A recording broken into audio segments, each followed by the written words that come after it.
Hello, I'm Steve McNona, an ACTEC Fellow who practices in New Jersey and Pennsylvania, and with me is Gerard Brew, who practices in New Jersey and New York. And in this video, we're going to answer some questions about planning ahead for dementia, what every family needs to know. Now, the ACTEC Estate Planning Essentials include a video previously done about managing diminished capacity. So in this video, we're going to build upon that, but we do suggest you also go back and see that video if you haven't done that before. We'll start with talking about the initial steps families should consider when dementia or cognitive decline sets in, and then talk about remedies that are available for families in dealing with that. So let me start, Gerard, with the very, very difficult, complicated question, but ask you for the most simplistic, streamlined answer you can provide, which is how do you make these decisions before it's too late? Well, thank you, Steve. I think the first and most important thing for folks to do is to plan early and can review their plans often. There's a number of documents that can be executed that are very powerful and effective in governing both assets and personal affairs if somebody becomes incapacitated. And the tragedy I think both of us have seen is that if you wait too long, you end up losing control and there will need to be some sort of court proceeding. So, several documents can be considered. A power of attorney is one of them. Power of attorney has two types. You can have a springing power of attorney that requires two physicians to certify that you're impaired and therefore your agent named in the power of attorney will take over. The downside of that is you need two physicians to certify that. And when your proposed agent brings that to the financial institution, if they look at the physician certifications and there's uncertainty, they might choose not to recognize it. So the more commonly used power of attorney, in my experience, is a durable one that takes effect now and is effective forever. If I name you as my agent today in a durable power of attorney, Steve, you could tomorrow take all of my assets. The person I'm naming, of course, has to be trusted. And the last mechanism that can be explored is creating and funding what we call a revocable trust, a trust that is created and the assets can be transferred into it. So they're administered through a trust mechanism. So those are the three mechanisms that are available. The other thing I advise all families to think about is safety. I view it as the most important when I brought into these situations. What is the situation at home? Are whoever it is, mom, dad, relative, are they safe?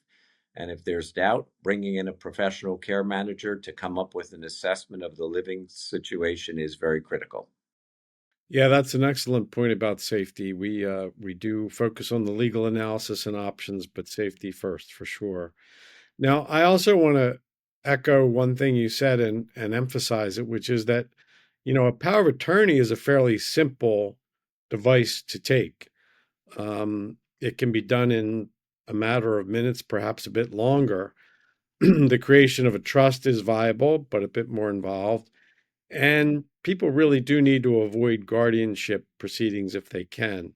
You and I have both been in situations where a guardianship proceeding occurs in court. It's expensive. It takes a lot of time, money, and energy. You're left to the schedule of the court and the disposition by the court. It can be intrusive because the person who's being declared incapacitated has to be involved as well.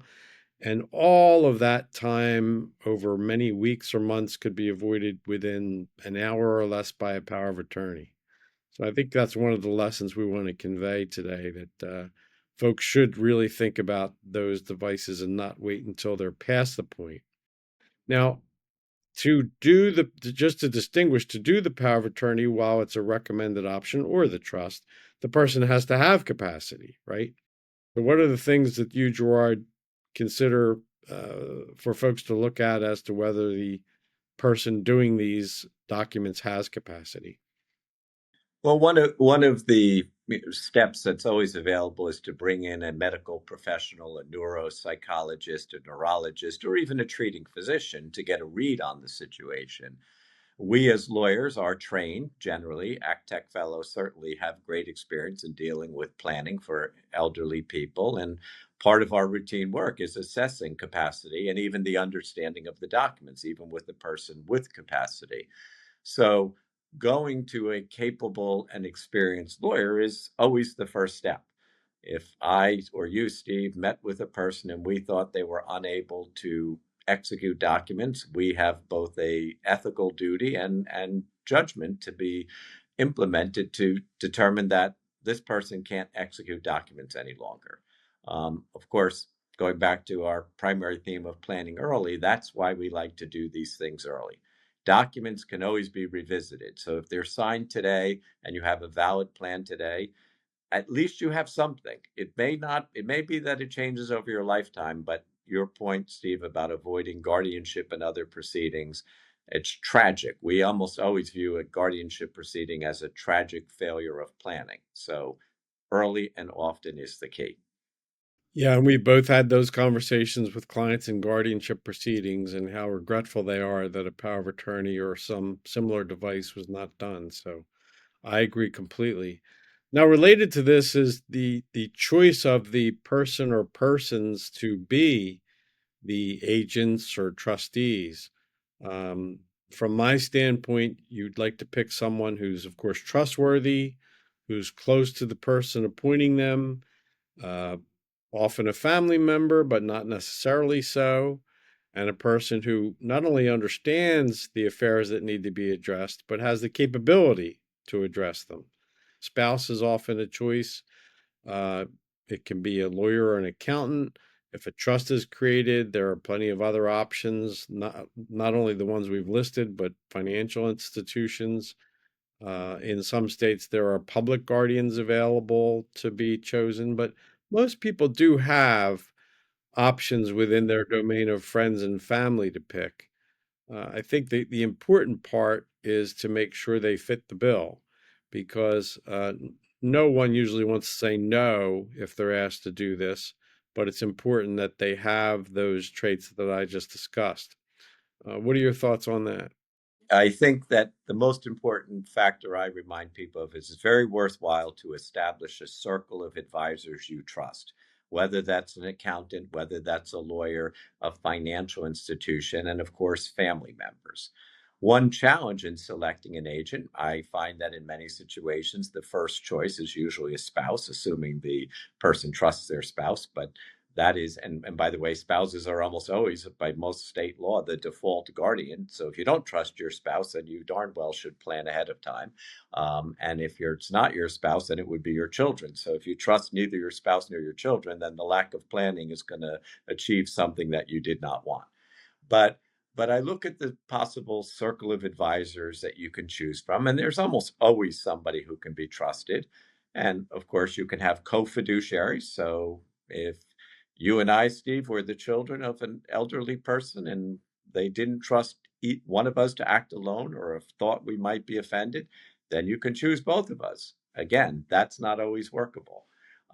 The other aspect, I think, in selecting an advisor is to make sure that the person who is going to fill the role is actually capable of fulfilling it. Being a caregiver, being a agent, being a trustee, particularly if, say, for example, children have young children at home, very busy careers, and now they're asked to take on managing the affairs of a 80 something year old or 90 something year old parent. That's a very, very challenging job. So when you're planning, you should have discussions with the agents that, in fact, you are naming them. They might not, and they should be given the option to express that they just might not be capable of doing that at this stage in their life. Yeah, that's an excellent set of points, and I would add to that that to make clear that there are different types of powers of attorney. We discussed some of that before. The powers of attorney can be limited. They can include multiple people being appointed to have a checks and balances situation. You want to make sure you have backups named. All this is designed to make sure that you avoid the time and expense of court proceedings. And this allows the agents, the people appointed, to work together and to achieve the best result for the person who appoints them. whether it be medical decisions, economic decisions, a combination. So, again, these are very different types of powers of attorney, and it's these types of considerations are common. And I think our point is that people need to think about this. You don't want to wait until it's too late for the person to be able to execute the power of attorney or related documents. You want to do it at a time when it's planning in advance for what may come. And Gerard, as we talk about different options such as powers of attorney or trusts or guardianship proceedings, people naturally are concerned about costs. So can you shed some light on what estimates would be involved with those costs? Well, that would vary from state to state and what planning is involved, but I can say this with absolute certainty. The cost of doing the planning early before someone is impaired or incapacitated is a small fraction of what things cost if you need a guardianship or you need to have somebody figure out your financial and legal affairs after you're incapacitated. So I would advise people to consult a trusted lawyer and to find out what the fees are. I know that people are concerned about expenses. That comes up in every lawyer's discussion with clients, but being penny wise early can result in a great expense later without the planning. And to add a capstone to this discussion, I'd say that ACTEC for the public service has a wealth of resources available at the ACTEC website. As to the types of issues we've just discussed, one can go to actec.org/estate-planning. But again, we've mentioned the videos that ACTEC has and other resources which we're happy to do this video included to help the public learn more about their options.